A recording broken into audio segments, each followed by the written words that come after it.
আল্লাহ রাব্বুল আলামিন বলেন, কদ আফলাহাল মুমিনুন। জোরে কোন আল্লাহু আকবার। আল্লাহ রাব্বুল আলামিন বলে মুমিনরাই সফলকাম হয়ে গেছে। কোন মুমিনরা? যাদের এক নাম্বার গুণ হলো আল্লাযীনা হুম ফি সালাতিহিম খাশিউন। আল্লাহু আকবার বলেন। আল্লাহ রাব্বুল আলামিন বলেন, সফলকাম মুমিন তো তারাই যাদের এক নাম্বার গুণই হলো জান্নাতি। সফলকাম মুমিনদের এক নাম্বার গুণই হলো এরা হবে নামাজের মধ্যে বিনয়ী, ভদ্র, নম্র, খুশুর সাথে নামাজ পড়বে, নামাজ কাজা করবে না। আল্লাহু আকবার বলেন। আমার ভাইরা, আমরা নামাজের মধ্যে দাঁড়াইয়া বেখেয়াল হয়ে যায়, মশা মারি, মাছি মারি। নামাজের মধ্যে ডানে বামে তাকাই, উপরের দিকে তাকাই, সামনের দিকে তাকাই, মনোযোগ থাকে না। হযরত আলী রাদিয়াল্লাহু তাআলা যখন ওযু বানাইতেন, ওযুর পরে চেহারাটা কেমন যেন বিবর্ণ হয়ে যাইতো। সাহাবীরা জিজ্ঞেস করলেন, আপনার চেহারা এমন হয় কেন ওযুর পরে?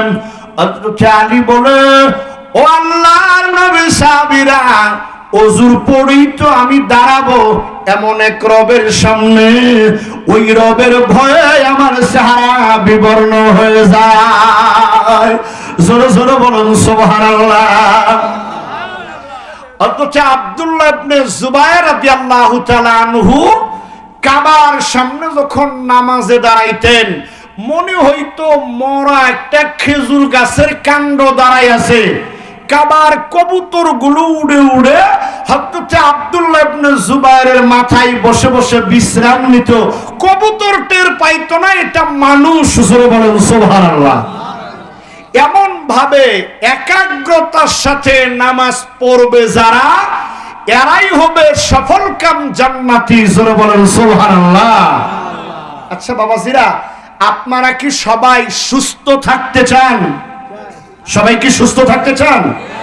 তাহলে সুস্থ থাকতে হলে নামাজ পড়তে হবে। আলহামদুলিল্লাহ বলেন। আমার ভাইরা, নামাজ পড়লে সফলকাম হওয়া যাবে, নামাজ পড়লে জান্নাতি হওয়া যাবে, আল্লাহ সন্তুষ্ট হবেন। অন্যদিকে নামাজ পড়লে মানুষগুলো রোগ মুক্ত থাকবে।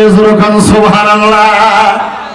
দুনিয়ার বিজ্ঞানীরা গবেষণা করে বলেছে, আজকের দুনিয়াতে আজ পর্যন্ত যতগুলো ব্যায়াম আবিষ্কার হয়েছে মানুষকে ভালো রাখার জন্য, যত ব্যায়াম আবিষ্কার হয়েছে, বিজ্ঞানীরা বলে সকল ব্যায়ামের একত্রিত যোগ ব্যায়াম হলো নামাজ। আল্লাহু আকবার বলেন।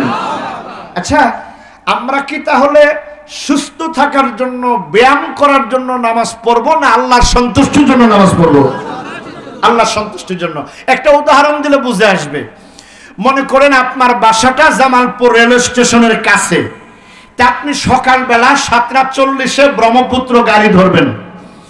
এখন বাসার থেকে যখন বের হলেন, তখন দেখলেন যে গাড়ি আপনার আওয়াজ দিয়েছে, গাড়ির বাঁশির আওয়াজ পাওয়া গেছে। এবার গাড়িটা ধরার জন্য আপনি সকালবেলা জোরে একটা দৌড় দিবেন। সকালবেলা দৌড় দিলে ব্যায়াম তো এমনি হয়ে যাবে। আপনি দৌড় দিচ্ছেন গাড়ি ধরার জন্য, মাঝখান দিয়ে ব্যায়াম হয়ে গেছে। ঠিক কিনা বলেন? নামাজ আমরা পড়বো আল্লাহর সন্তুষ্টির জন্য। বলেন কার সন্তুষ্টির জন্য? কিন্তু মাঝখান দিয়ে আমাদের ব্যায়ামটা হয়ে যাবে, আমরা শারীরিক মানসিক ভাবে সুস্থ থাকবো। আলহামদুলিল্লাহ বলেন।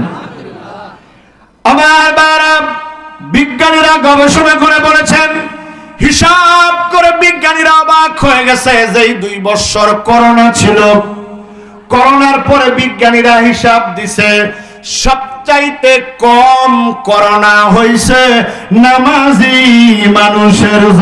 সুবহানাল্লাহ। আল্লাহু আকবার বলবেন না? বিজ্ঞানীরা সাক্ষ্য দিতে বাধ্য হয়েছে সবচাইতে কম করোনা মুসলমানদের এবং নামাজি মানুষের। আল্লাহু আকবার বলেন। শাইখুল হাদিস আল্লামা আজিজুল হক রহমাতুল্লাহ আলাইহি উনি একটা বই লিখছে, আপনারা পাইলে কিনে নেবেন, রত্নের মতো বইটা, কোরআন থেকে বিজ্ঞান।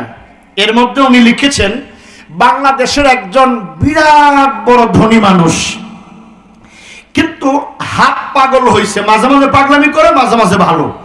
বাংলাদেশে সব লাইনে চিকিৎসা করা শেষ, ভালো হয় নাই। আমেরিকার একজন বড় ডাক্তার, আমেরিকার একজন স্বাস্থ্য বিজ্ঞানী তার ওখানে সিরিয়াল দিয়ে ওখানে নিয়ে গেছে এই বিরাট বড় বড় লোক করে চিকিৎসার জন্য, মানসিক ডাক্তার। ওই ডাক্তারের চেম্বারে যাওয়ার পরে সবকিছু ডাক্তারকে বলা হয়েছে, সাথের লোকেরা বলেছে, রুগী বলেছে।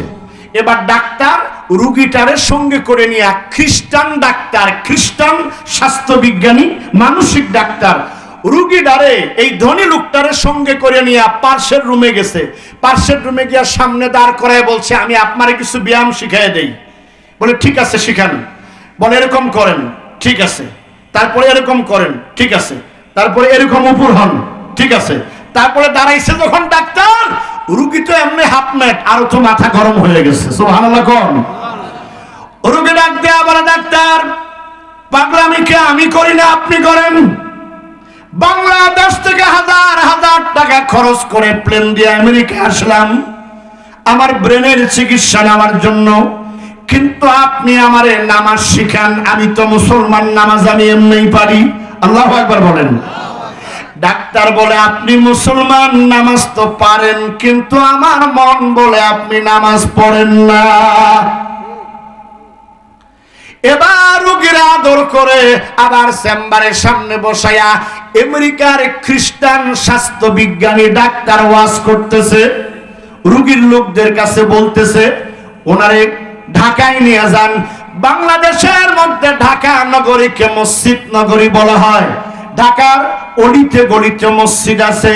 এই লোকটারে নামাজি বানান, নামাজের মধ্যে যাইয়া 5 ওয়াক্ত নামাজে, সেজদার মধ্যে যাইয়া, মুনাজাতের মধ্যে যাইয়া মনের সব কথা যখন আল্লাহর কাছে বলবে, এই লোকটা আসলে পাগল না, অনেক ধনী মানুষ, এর মনে এমন কিছু দুঃখ আছে, কষ্ট আছে, যেটা বন্ধুরাও বলতে পারে না, বউরাও বলতে পারে না, আপনাদের কাছেও বলতে পারে না, যার জন্য মাঝে মাঝে পাগলামি করেন।